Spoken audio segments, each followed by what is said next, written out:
everybody. I'm so excited to be doing this, reading aloud with you. I miss you all so much. I have Teddy here because he loves listening to books. We're feeling a little tired, but that's okay. Some of you might remember Teddy. I talked about him a lot and had pictures of him everywhere during my time at Augusta. So, crazy times are going on right now. I'm really excited to be doing this because on April 20th, I was going to come up and visit all of you and spend a whole day with you in Mrs. Johnson's class, so I was very excited for that, bummed when it didn't get to happen, but this is the next best thing, and I'm really excited to be doing it. So I am following a script here off of my phone, and I want to remind you to get your orange booklets out. Now, I'm going to be reading chapters 17 and 18 to you today, but let's talk about what happened before these chapters. So, back in chapter 15, the Germans had found the cave that the Jews had been hiding in.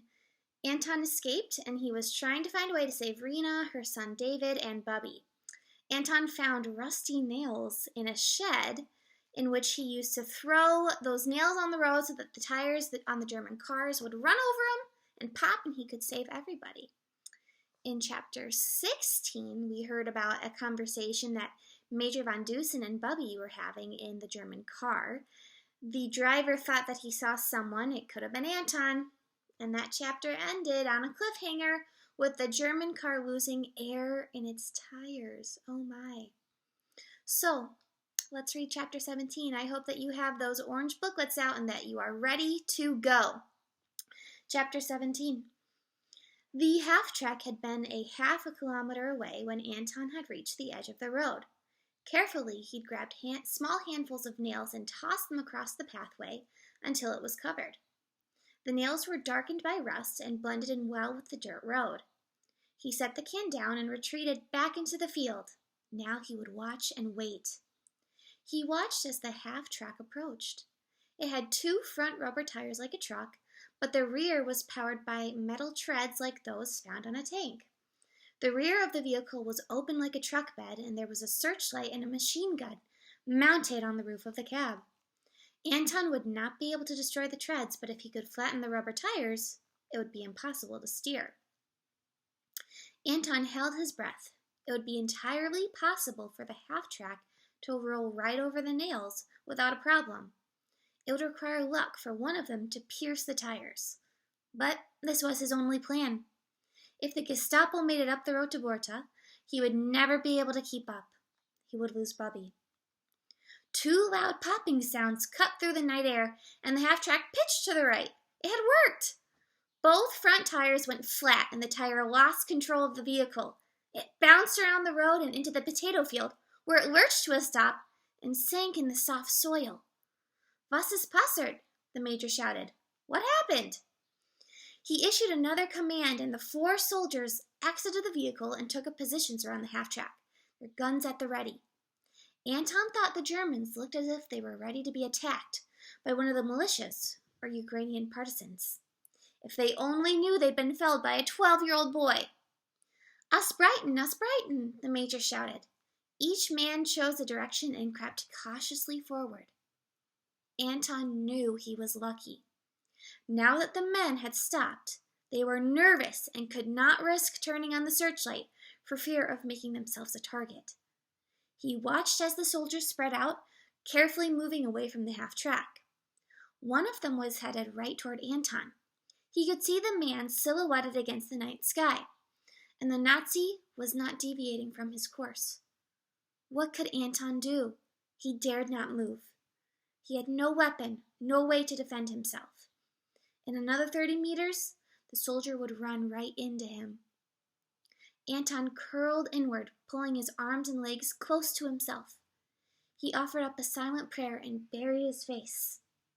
Whatever happened now was out of his hands. As he waited, he could hear the soldier's footsteps drawing closer. He would not lift his head to see how close the man was. If he looked, he might be spotted. And if he was spotted, he would surely be gunned down. Sweat soaked through his clothes. It took all his concentration to control his breathing.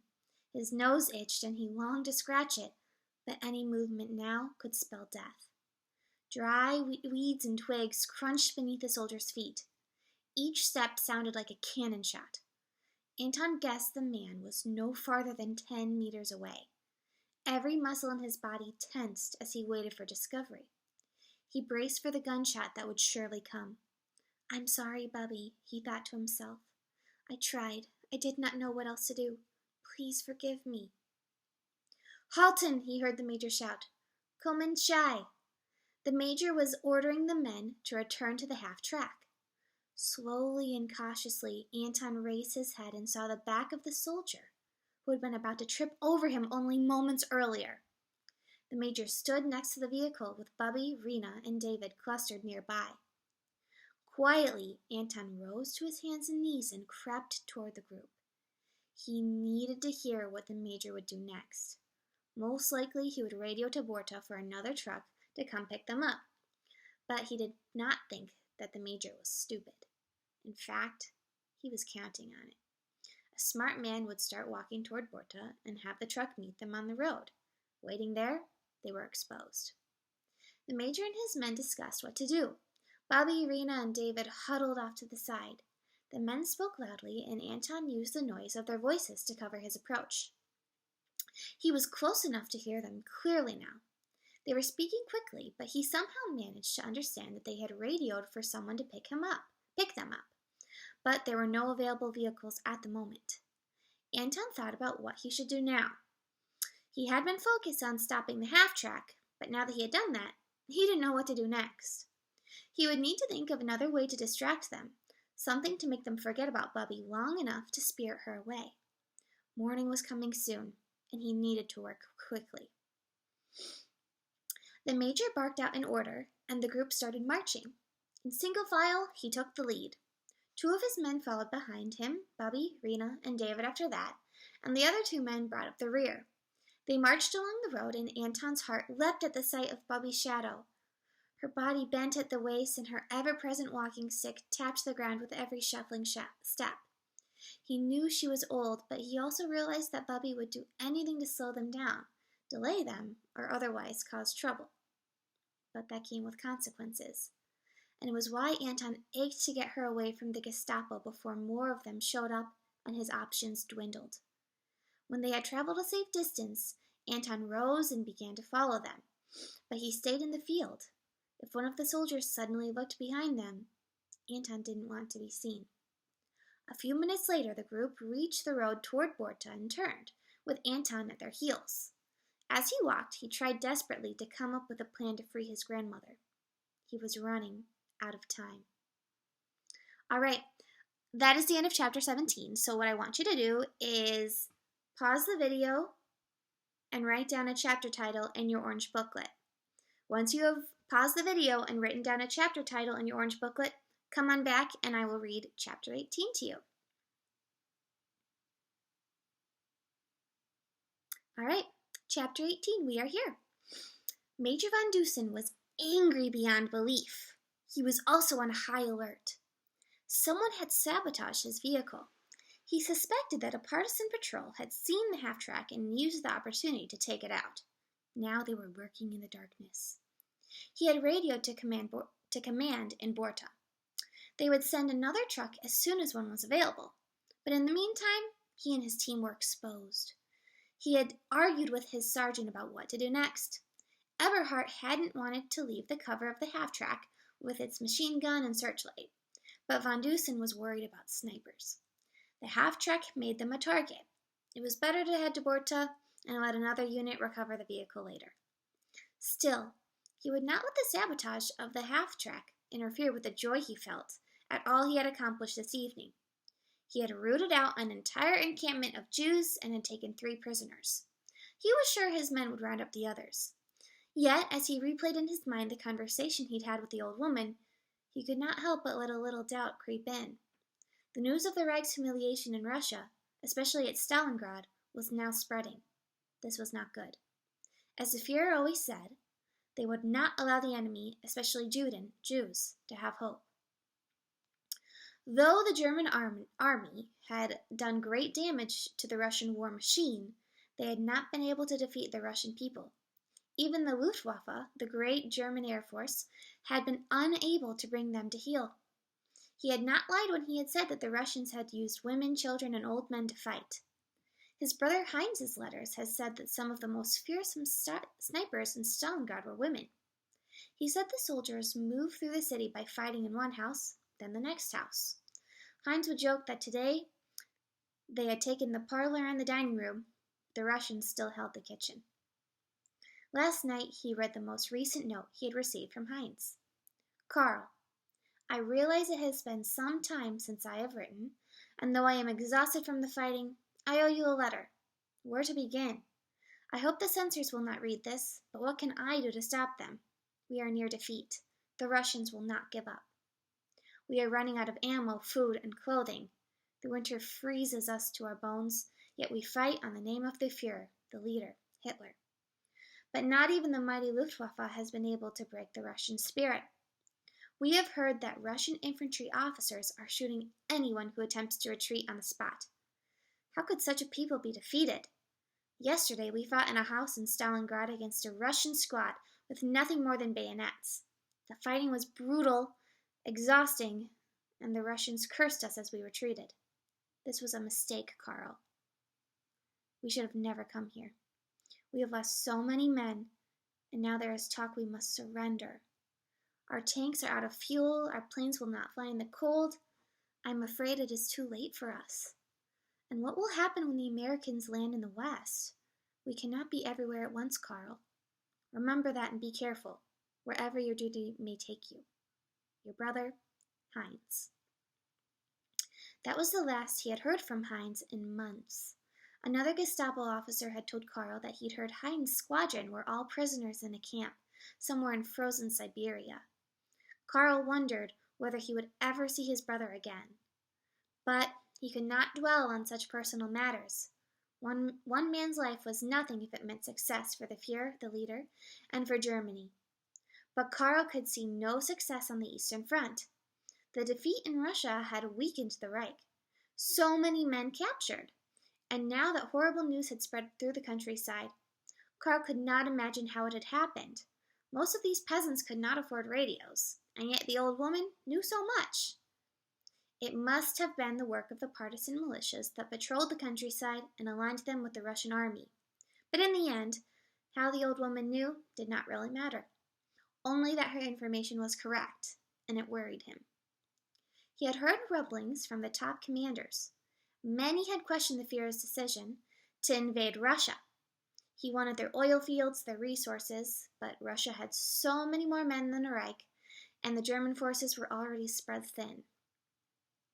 The Americans had taken southern Italy and were pushing northward. The cowardly Italians had already surrendered. To invade Russia, with its rugged terrain, horrible winters, and stubborn refusal to be beaten, called the leader's judgment into question. Von Dusen heard Eberhard shout at the old woman. He turned in time to see the man roughly shove her forward. She stumbled and fell to the ground.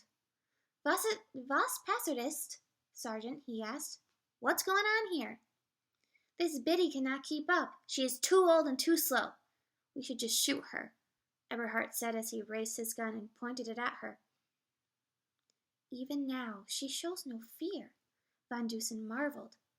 She may have been Jewish, but a small part of him admired her defiance. Get up, he said. No, my bones ache. I cannot walk any farther. You will get up, and you will walk, or you will be shot, Von Dusen said. He removed the Luger pistol from his holster and pointed it at her forehead. Now get up. Do not think I do not know what you are up to, you old crone. You are doing everything in your power to delay us to give the other Jews time to escape. Your tactics are useless. We will catch them. They will suffer, just as you are going to suffer. Now get up. No, the old woman said. Von Dusen cocked the hammer on the Luger. Get up! No. I swear, old woman. To his amazement, she laughed at him. Do you think I fear death, Air Major? I have made my peace with God. You will not shoot me, not yet. Not when you think you can torture me into revealing where my friends and family are. You're not done with me yet, Air Major. You will not pull the trigger. Van Dusen considered her words. You are right, madame. I do not expect you. Oh, I do expect you to tell me everything about the Jews in this area. So I will not shoot you. Van Dusen smiled and shifted his arm until the Luger was pointed at the boy. But the boy, he said, he knows nothing. I can shoot him. The Reich has no use for him, and he slows us down as much as you do. So what do you say now, old woman? Where is your bravery and indignation when the gun is pointed at the child? The boy's mother, he had heard the old woman call her Rena, sobbed and clutched her son to her side. She sobbed, "Nowhere, Major. Si habite," she pleaded. "Please, please." What will you do now, madam? Whoa. Alrighty, so that is the end of chapter 18-2. What I want you to do is think of a chapter title for what I just read. I also want you to remember to go onto Google Classroom, read the question, and answer it so that Miss Johnson knows that you listen to me. Read. I miss you all so much, and I hope that everything is okay. One of these days, when we are back in school, I will make it back up to Augusta, and I will say hi to you, and I'll give you all hugs. You can't get rid of me that easy. I miss you guys. Bye.